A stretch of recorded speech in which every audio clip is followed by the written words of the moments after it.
আমি একজন সৌদি আরব প্রবাসী। বিশ্বাস করেন ভাই, আমি 4 বছর থেকে প্রবাস করতেছি। মাস শেষে আমার কাছে একটাও টাকা নাই। আমি ভালো একটা টাকা ইনকাম করা সত্ত্বেও 4 বছরে আমার একটাও টাকা কোনো জমা নাই। কিসের জন্য?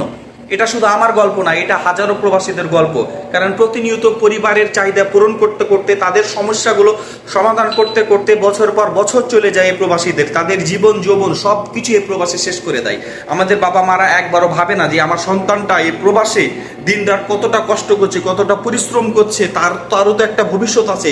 সেও তো চায় যে সে পরিবারের সাথে মিলেমিশে থাকুক, তার স্ত্রী সন্তান নিয়ে বাকি জীবনটা পার করুক। কখনোই বাবা মারা, এমনকি কাছের লোকেরাও কেউ ভাবে না। তারা চায় যে এই টাকার মেশিনটা সারাটা জীবন আমাদের জন্য টাকা পাঠাবে, আর আমরা এটা ওটা খরচ করব, আমরা বিলাসিতা করব, আমরা সুন্দরভাবে জীবন পরিচালনা করব। তার যা ইচ্ছা তাই হোক। এটা আমার গল্প না, এটা হাজারো প্রবাসীদের গল্প।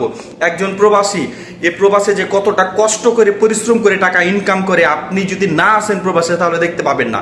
এই 40 থেকে 50 ডিগ্রি তাপমাত্রায় রাস্তায় ময়লা পরিষ্কার করে, মাথার ঘাম পায়ে পড়ে। এই গল্পটা এমনিতে হয়নি, মাথার ঘাম পায়ে পড়েই সে টাকাটা উপার্জন করে। কিন্তু মাস শেষে তার পকেটে কোনো কিছুই থাকে না। এই আলু ভর্তা আর ডাল দিয়ে ভাত খেয়ে মাসের পর মাস পার করে সে বাড়িতে লক্ষ লক্ষ টাকা পাঠায়।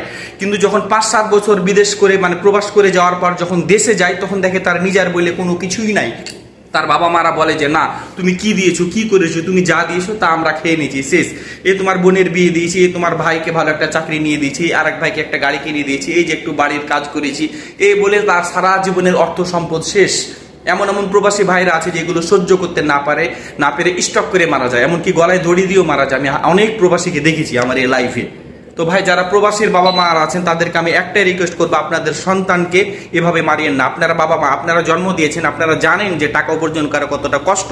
আপনার সন্তানের একটু সুখের জন্য হলো, একটু ভালোর জন্য হলো, সে যে টাকা পয়সাগুলো পাঠায় সে টাকা থেকে কিছু কিছু করে তার জন্য জমান। সে 5-7 বছর প্রবাস করে আসার পর যেন জীবনে একটা ব্যবসা বাণিজ্য করে যেন বাকি জীবনটা সে কাটাতে পারে। এই প্রবাসীদেরকে আর কেউ ঠগায়েন না। আপনাদের প্রতিনিয়ত চাহিদাগুলো সে পূরণ করে আসছে, আপনাদেরকে ভালো মন্দ সব বিপদ আপদ সব সমস্যার সে সমাধান করে আসে। কিন্তু তার ভবিষ্যতের কথা, তার ফিউচারের কথা কেউ ভাবে না। আপনারা বাবা মা, আপনারা যদি একজন প্রবাসীর ফিউচারের কথা না ভাবেন তাহলে কে ভাববে? আপনারাই বলুন।